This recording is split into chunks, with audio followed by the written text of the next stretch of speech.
Nasa pool sa CCTV ang isang kawatan sa Tondo, Maynila na nanloob sa isang paupahan. Ang pinuntirya niya, mga mamahaling sapatos. Nasa frontline ng balitang yan, si Nina Ong Pauco.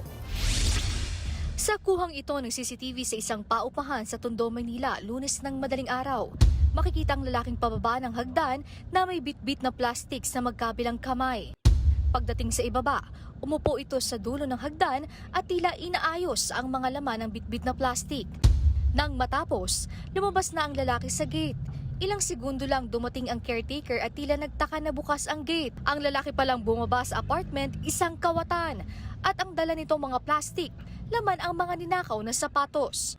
Sa investigasyon ng Rahabago Police Station, napansin ng tenant na nawawala ang ilang gamit niya nang suriin niya ang CCTV footage sa apartment. Dito na nakita na tinangay ng suspect ang mga sapatos at tsinelas nito.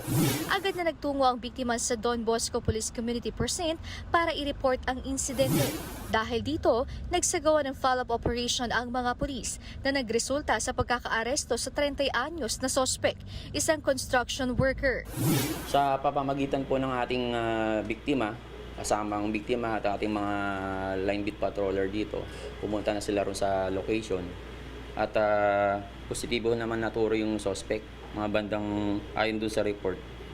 Nahuli yung suspect mga alas 10 ng umaga. Aabot sa 19,000 pesos ang natangay ng suspect, nabawi ang dalawang sapatos pero hindi ang ilang tsinelas. Aminado naman ang suspect sa krimen. Ilaw lang po ako sa sapatos kaya po kinuha ko. Paano niyo ba napasok yung paupahan? Nakita ko lang po nakabukas yung pintuan kaya pumasok po ako. Tapos po?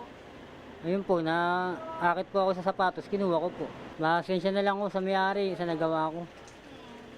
Sana bigyan ako ng pagkakataon.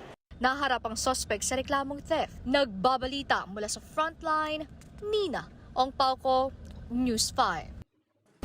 Mga kapatid, Julius Babaw po.